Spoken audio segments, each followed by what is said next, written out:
북한의 주요 정책을 논의하는 노동당 전원회의가 종료됐습니다. 북한 관영 매체인 조선중앙통신은 김정은 국무위원장이 정면 승부를 목표로 국방력을 계속 강화해야 한다고 보도를 했는데요. 북한의 속내가 무엇인지 전문가와 함께 분석해 보겠습니다. 박원곤 이화여대 북한학과 교수 모셨습니다. 안녕하십니까? 네, 안녕하세요. 네.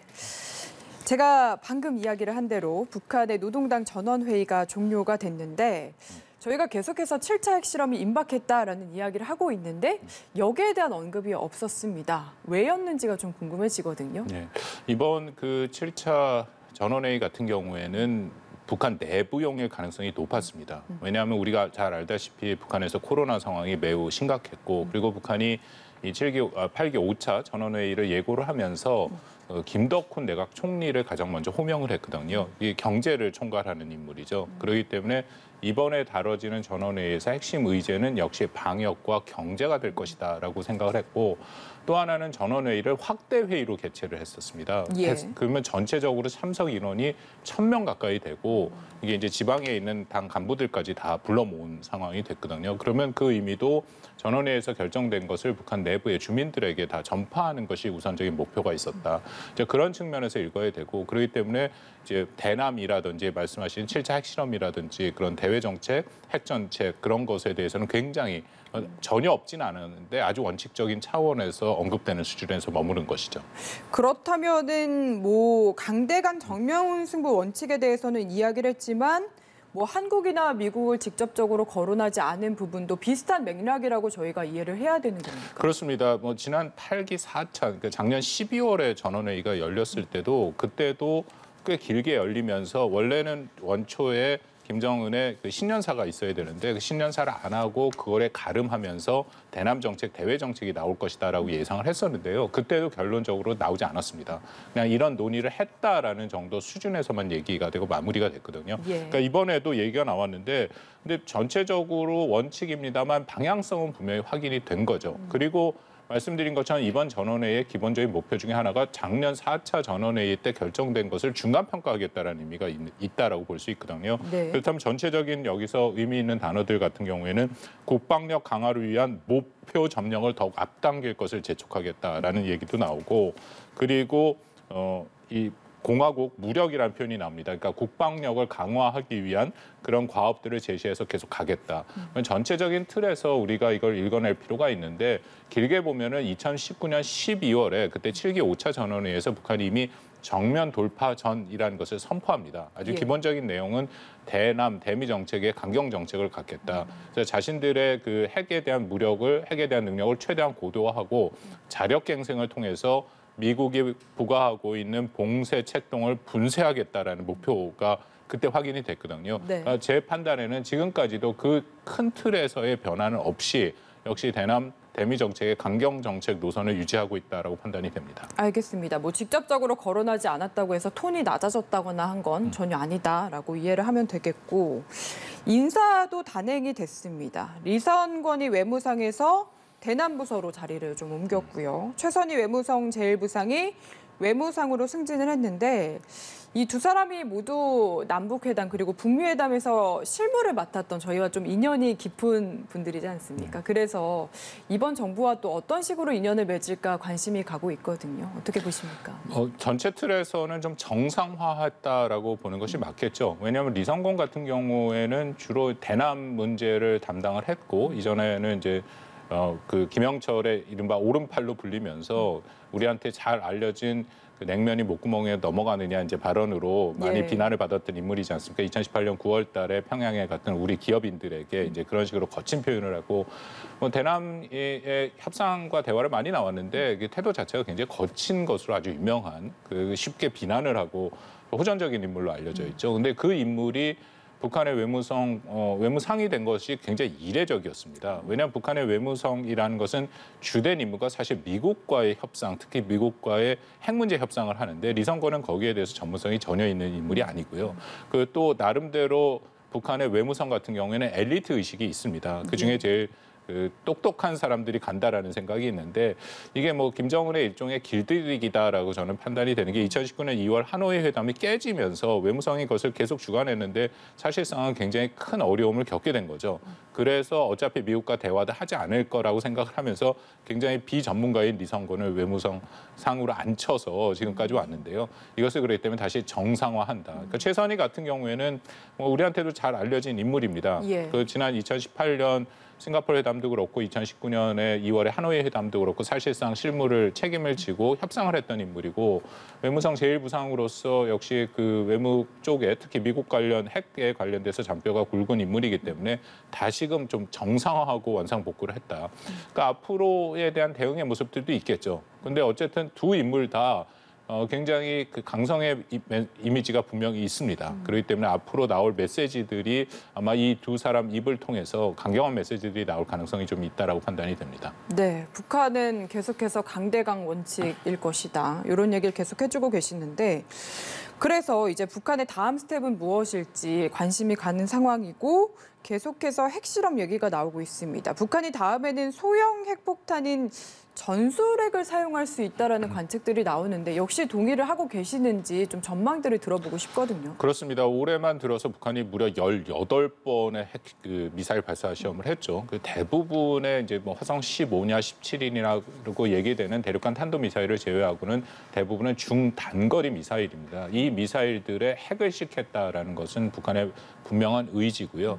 작년 1월 8차 당대회 때 김정은이 직접 지시를 한 사안입니다. 전술핵을 발전시켜라. 고도화하겠다라는 것. 그래서 지금까지 계속 그 모습들이 오고 있었고요. 시작은 사실은 2019년 5월 달에 시작을 했습니다. 이른바 KN-23이라는 그 러시아에서 처음 개발한 이스칸데르 미사일인데 이 미사일은 전술핵을 탑재할 수 있고 또 미국이 개발하고 배치한 미사일 방어 체계를 뚫을 수 있는 미사일입니다. 그것을 2019년 5월부터 북한이 본격적으로 개발을 해서 지금의 사실 성공한 상황이죠. 근데 전술핵을 말씀을 하셨는데 전술핵은 굉장히 위험합니다. 물론 여태까지 한 번도 제대로 사용된 적은 없죠. 근데 네. 전략핵과 전술핵을 구분해서 얘기를 하는데 전략핵은 파괴력이 굉장히 강합니다. 그래서 우리가 경험한 것은 1945년에 나가사키와 히로시마에 떨어진 그러니까 도시 전체를 초토화시킬 수 있는 능력을 가진 것을 전략핵이라고 얘기를 한다면 반면 전술핵은 전장 환경에서 일종의 전투에서 사용할 수 있는 물론 핵이기 때문에 파괴력이 막강합니다만 그래도 전략핵보다는 파괴력이 작기 때문에 실제 사용될 가능성이 있는 그런 무기체계인데요. 정말 걱정이 되는 것이 최근에 북한이 자신들의 이런 핵 독트린과 전략을 공포하는데 굉장히 호전적이고 급진적인 얘기를 합니다. 가장 대표적인 것이 지난 4월 25일 김정은이 직접 열병식에서 얘기했는데요. 핵무기는 원래 전장 환경, 군사적인 사용으로 국한되는 거지 않습니까? 근데 북한은 핵무기에 두 가지 임무가 있다 하면서 군사적인 것 외에도 국가 이익을 침해할 경우에 사용하겠다. 그러니까 비군사적인 상황에서도 사용할 수 있다는 것을 아주 공개적으로 얘기를 했고요. 또 선제 타격 얘기를 했습니다. 그것은 뭐 처음 나오는 건 얘기는 아니고요. 거기에 더불어서 김여정이 담화를 통해서 한 얘기가 원래 북한이 핵을 개발하면서 늘 얘기하는 게 자신들의 핵은 남조선, 그러니까 남한의 동포들을 향한 것이 아니다라고 얘기를 했는데요. 이번에는 분명히 한국을 향한 것이고 그리고 전쟁이 발생했을 때 초반에 쓸 수 있다라고 얘기를 했습니다. 그러니까 이걸 전체적으로 통합해서 말씀드리면 핵을 보유하고 있는 국가 중에 이만큼 급진적이고 공세적인 핵 전략을 갖고 있는 국가는 없죠. 근데 그걸 전술핵까지 완성해서 한다기 때문에 우리 입장에서는 굉장히 지금 위험한 상황이다라고 판단이 됩니다. 지금 한미 당국도 어쨌든 북한이 추가 도발을 한다면 뭐 전략자산 전개를 비롯해서 대응을 하겠다라고는 이야기는 하는데 그러면 북한이 이렇게 급진적으로 나오면은 추가 도발을 막기는 좀 어렵다라고 생각을 해야 되겠습니까? 추가 도발에 북한이 하고 있는 핵과 미사일 시험을 막기는 어렵죠. 그거는 여러 가지 이유가 있는데 가장 큰 이유 중에 하나는 역시 중국의 입장이 뭐 거의 무한의 지원을 지금 하고 있다라고 우리가 충분히 보고 있었는데요. 4월 25일, 24일 북한이 모라토리움 핵과 대륙간 탄도 미사일의 시험을 유예하겠다고 2018년 4월 달에 본인들이 약속한 걸 깨면서 나왔는데 바로 다음 날 유엔 안보리에서 공개회의가 열렸는데 장진 유엔 주재 중국 대사가 100% 이건 미국 책임론을 얘기했습니다. 그러니까 미국이 북한의 정당한 안보적 고려를 반영하지 않았기 때문에 물론 뭐 ICBM 얘기는 안 하는데 북한이 이렇게 할 수밖에 없다라는 식으로 얘기를 했고요.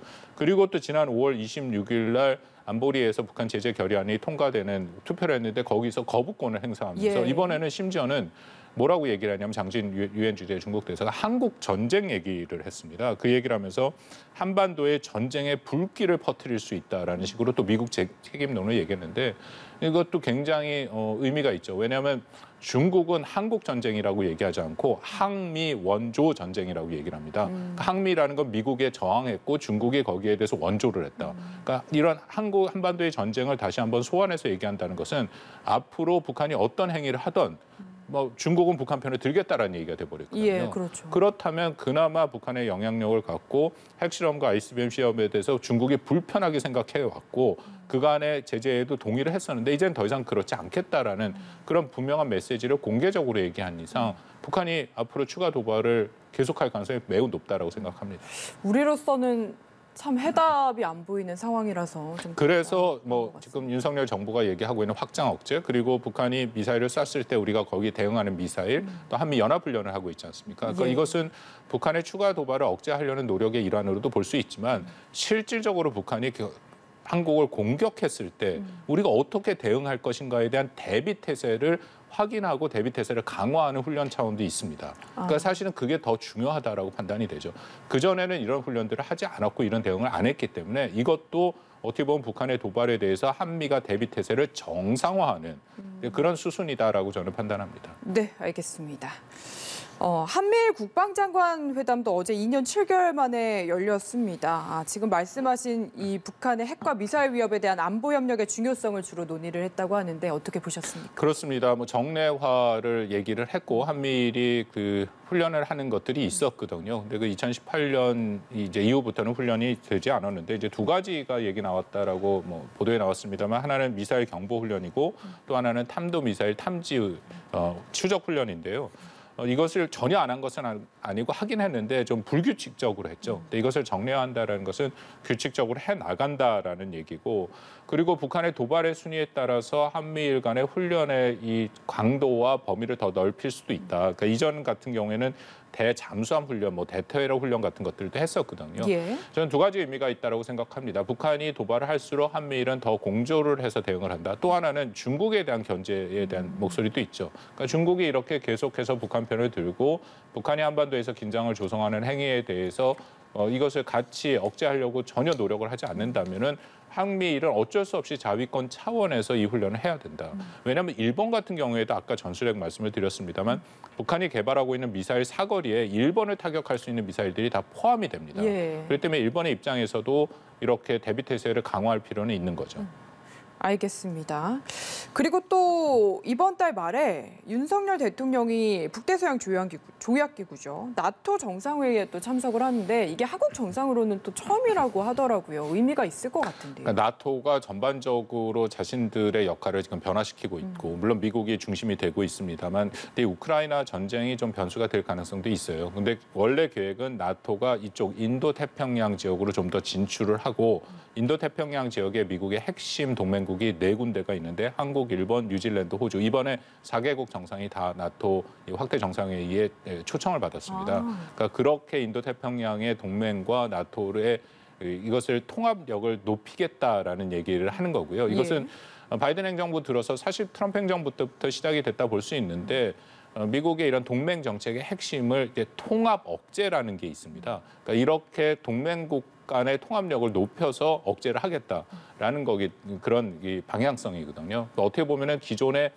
양자 간의 동맹의 틀을 좀 바꾸겠다라는 의미가 있기 때문에 우리 입장에서는 참석 안 할 수 없는 자리고요. 근데 다만 말씀하신 것처럼 이렇게 되면은 이것은 중국에 대한 견제가 본격적으로 더 노골화될 가능성도 분명히 있습니다. 그러니까 한국 입장에서는 미국과 함께 동맹을 잘 유지해 나가면서 또 중국과의 관계를 어떻게 가져갈 것이냐 하는 굉장히 어려운 숙제는 계속 남아 있다라고 생각이 됩니다. 네, 그러니까요. 항상 중국과의 관계가 우리는 고민인 것 같습니다. 마지막으로 북한의 코로나 얘기가 앞서서 잠깐 나왔었는데 굉장히 심각하다라는 얘기가 초반에 있었는데 어느 순간 살짝 들어가는 것 같고요. 지금 사망자 수나 뭐 치명률도 또 괜찮다라는 얘기도 들려오는 것 같고 이게 어느 정도 수준인지 사실 저희가 알기가 좀 어렵습니다. 북한이 내부 사정을 정확하게 우리가 알 수는 없죠. 근데 말씀하신 것처럼 북한 공식 매체에 의하면 처음엔 40만 명씩 나왔는데 10분의 1로 줄었다. 사망자도 없다라고 얘기를 하고 얼마 전에 그 국가 비상 방역 사령부를 만들었는데 거기서 공개적으로 얘기한 걸 보면은 6월 들어와서 전국의 전염병 상황이 안정적으로 관리되고 있다라고 얘기를 하는데요.